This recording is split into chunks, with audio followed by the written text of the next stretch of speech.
बुजुर्ग साथी,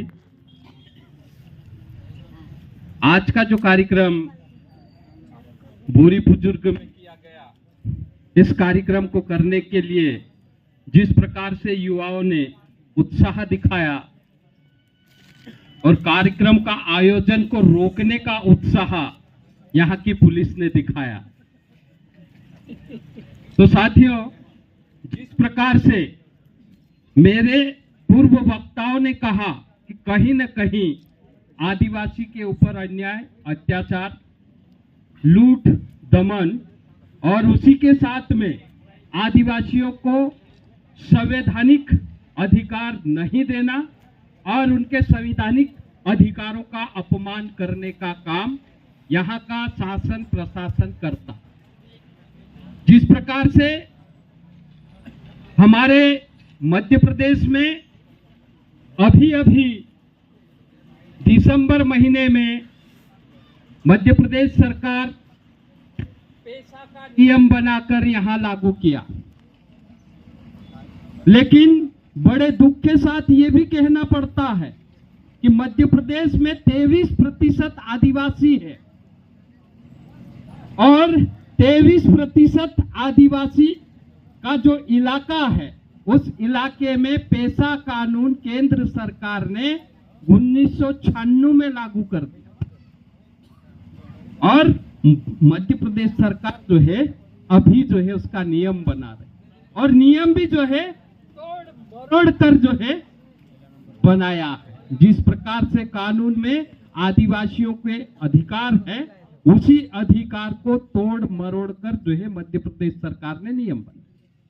अब पेशा कानून बना है, पेशा कानून के हिसाब से पेशा कानून की धारा 4 के तहत हमारे गांव के अंदर आने वाला सभी सामुदायिक संसाधन के ऊपर हमारी गांव की ग्राम सभा का नियंत्रण हो। उसके बाद में हमको जो है रूढ़िगत व्यवस्था से हमारे गांव का संचालन करना और हमारे गांव में जिस प्रकार से हमारे परंपरागत जो व्यवस्थाएं चली आ रही है, उस व्यवस्थाओं को बनाए रखते हुए उस व्यवस्थाओं का पालन करने का काम हमारा। जैसे जो व्यवस्था हम अगर कहेंगे कि क्या है हमारे गांव की पारंपरिक व्यवस्था, बहुत सारे साथियों ने कहा जैसे कि भारत सरकार भारत में आदिवासी नहीं है, ऐसा जो है हलफनामा संयुक्त राष्ट्र संघ में 1993 में पेश किया। उस समय जब हमको पता चला कि भारत सरकार ये बोल रही है कि भारत में आदिवासी नहीं, तो जुलाई 1993 में मैं भी संयुक्त राष्ट्र संघ में आदिवासी का प्रूफ देने के लिए गया था। उस समय मैंने कहा था कि मैं आदिवासी हूं। तो जब हलफनामा पेश किया था, उस समय भारत का प्रतिनिधि जयंत प्रसाद नाम के सरकारी आईएएस अफसर जाकर यह हलफनामा सरकार की ओर से पेश किया था। और जिस समय हम गए थे, उस समय जो है चक्रवर्ती करके आईएएस अधिकारी हमारे साथ में थे, सचिव रैंक के। तो जब मैंने कहा कि मैं भारत का आदिवासी हूं, भारत से आया हूं, तब उसने कहा कि भारत में आदिवासी नहीं रहते हैं और ये भारत का आदिवासी नहीं है या भारत का आदमी नहीं है, ये तो पाकिस्तान का दलाल है, हमारी देश की सरकार के ऊपर कीचड़ उछालने के लिए आया। तब जाके मैंने कहा कि मैं आदिवासी हूं, मुझे प्रूफ करने का मौका दिया जाए।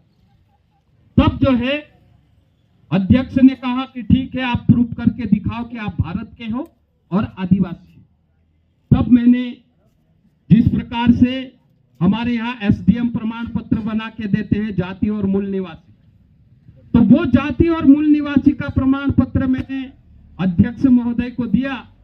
उनको कहा कि मैं गजानन, मेरे पिताजी का नाम आप सिंह, निवासी जो है मैं चाटली का हूं और तहसील मेरा पांचेमल और जिला खरगोन मध्य प्रदेश का मैं मूल निवासी हूं। ये मूल निवासी का प्रमाण पत्र मैंने तो लिखा है, लेकिन उसके नीचे जो है सील और साइन जो है इन्हीं प्रतिनिधि के साथी ने जो है साइन और सील करके प्रूफ करके दिया है कि मैं जो है चाटली गांव का निवासी हूं, खरगोन जिले का निवासी हूं, मध्य प्रदेश राज्य का निवासी हूं और भारत का रहने वाला हूं। तो ये प्रूफ जो है मैं नहीं बोल रहा हूं, ये जो है भारत सरकार मुझे बोल रही है मैं भारत का हूं। दूसरा प्रमाण पत्र मैंने दिया जो मेरी जाति का प्रमाण पत्र था।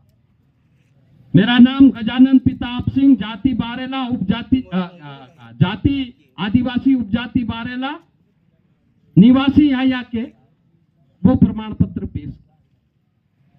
तो दोनों प्रमाण पत्र जो है मैंने जो पेश किए थे वो दोनों प्रमाण पत्र के नीचे मध्य प्रदेश के सरकारी कर्म अधिकारी का जो है हस्ताक्षर और सील लगाकर जो है दिए थे। तो वो उस आधार पे फिर भी वो कहा कि भारत में आदिवासी नहीं है। मेरे पूर्व वक्ता ने कहा था, मेरे पूर्व साथी ने कहा था, लेकिन ये जो है प्रमाण पत्र भी इनके नकली। तब जाके मैंने कहा कि ये अगर नकली साबित कर दे तो मैं वापस चले जाऊंगा, लेकिन मुझे और भी जो है प्रूफ करने का अवसर दिया जाना था। तब जाके उन्होंने कहा कि आप अपना सबूत दे सकते हैं। तो मैंने कहा कि आदिवासी भारत में रहता है, उसकी जो है भाषा अलग है, उसकी रीति अलग है, उसका पहनाव अलग है, उसका जो है काम करने का तौर तरीका अलग अलग है और उसके देवी देवता अलग है, उसकी पूजा पद्धति अलग है, उसके जो है नाच गाने अलग है, उसका वाद्य यंत्र अलग अलग। और वो अभी सरकार जो है अभी अभी आई हमारे देश में, लेकिन सरकार से पहले जो है हम लोग भारत में रहते हैं। उदाहरण के लिए मैंने कहा कि मैं आदिवासी इसलिए हूं कि भारत में इन्होंने कहा क्या कि कहा था कि अनेक जाति और धर्म के लोग, विभिन्न भाषा बोलने वाले लोग भारत में निवास करते हैं, उनमें से ये एक है, ऐसा मुझे समझते हैं, लेकिन मैं उनमें से भी अलग हूं। वो कैसे? क्योंकि मेरी जो पूजा करने की जो तरीके हैं वो जो है, जैसे हम लोगों ने पूजा करा, यहाँ गोबर से लिपने के बाद में फिर जो है यहाँ चावल है, ज्वार है, उड़द है, सिंदूर है, तेल है, तो हम जो है पूछते समय बोलते हैं कि शम माने धरती माता, चांद ने, सूर्यमल ने, दाता ने, दोगड़ा ने, हवा ने, पवन ने, झाड़ ने, बीड़ ने, कीड़ा ने, मकोड़ा ने, सारे चीज के नाम से हम जो है पूछते हैं और उसी के साथ में हम प्रकृति को पूछते हैं, चांद, हवा ने, पवन, ऐसा हम इस तरह से पूजा करते हैं। दूसरे लोग कैसे पूजा करते हैं? दूसरे लोग, हिंदू पूजा करता है, कोई मूर्ति होगी तो मूर्ति के ऊपर जो है ऐसे करके जो है वो फूल चढ़ाता है, हम नीचे चढ़ाते हैं। हिंदू मूर्ति की पूजा करता है, हम प्रकृति की पूजा करते हैं। हिंदू और आदिवासी में जो है ये अंतर। दूसरा जो है मुसलमान समाज, मुसलमान धर्म के लोग वो दीवाल को पूजा करते हैं, वो दीवाल की पूजा करते हैं और हम प्रकृति की पूजा करते, तो हम मुसलमान भी नहीं है। दूसरा, ईसाई जो होते हैं, ईसाई धर्म जो है वो कृष्ण की पूजा करते हैं, तो वो हमारे से अलग है। वो कृष्ण की पूजा करते तो हम जो है प्रकृति की पूजा, हिंदू मूर्ति की पूजा करते तो हम प्रकृति की पूजा करते। तो अनेक धर्म के लोग भारत में रहते हैं, वो उन अलग धर्म के लोगों से ही हम अलग है। हमारे देवी देवता अलग, हमारी संस्कृति अलग है, हमारे रीति रिवाज अलग है, हमारे वार त्योहार अलग। उनके त्योहार कैलेंडर से चलते हैं, हमारे त्योहार प्रकृति से चलते हैं।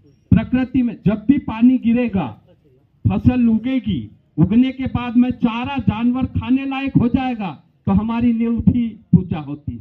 फिर जो है फल लगेगा, फल खाने लायक होगा तो हम नवाई पूछते हैं, नवाई करते हैं। उसके बाद में जो है हम दिवाली करते, दिवाली खेत का जो है सारा फसल पक जाता है उसके बाद में हम लोग खलियान में ले आते हैं। उस समय गेहूं बोने के पहले बीच का समय फुर्सत का होता है, तो हम दिवाली करते हैं। और दिवाली नवाई जो भी हमारा त्योहार होता कैलेंडर के हिसाब से नहीं होता, प्रकृति के हिसाब से होता, गांव के हिसाब से होता। गांव में किसी गांव में अगर कोई बीमार होगा, कोई मर गया है, कोई जो है दुख में है, किसी के जानवर की बीमारी में परेशान है कोई गांव, तो ऐसे समय पे जिस गांव में दुख होता जानवर का या इंसान का या किसी भी प्रकार का दुख होता है, तो उस गांव की दिवाली आगे पीछे भी मनती है। हमारी दिवाली, हमारी नवाई एक समय नहीं मनती है।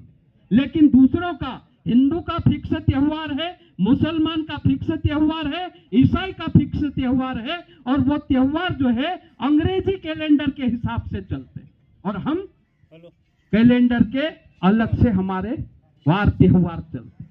दूसरी बात, हम लोगों के जो है वाद्य यंत्र है।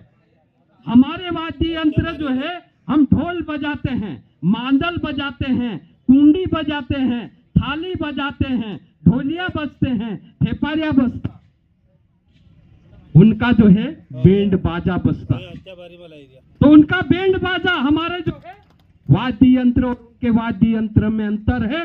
इसलिए हम आदिवासी है और वो उनका दूसरा धर्म है, हमारा अपना अलग धर्म। उसी के साथ में जब नाच गाना होता है, गाने हमारे होते, तो हमारे गाने जो है हर समय जो है प्रकृति के साथ में जुड़ के हम गाना गाते हैं, प्रकृति को जो है लेके हम गाना गाते हैं, अनाज को लेके गाना गाते हैं। शादी करते हैं तो शादी के गाने हमारे अलग होते हैं, उनके गाने अलग होते हैं।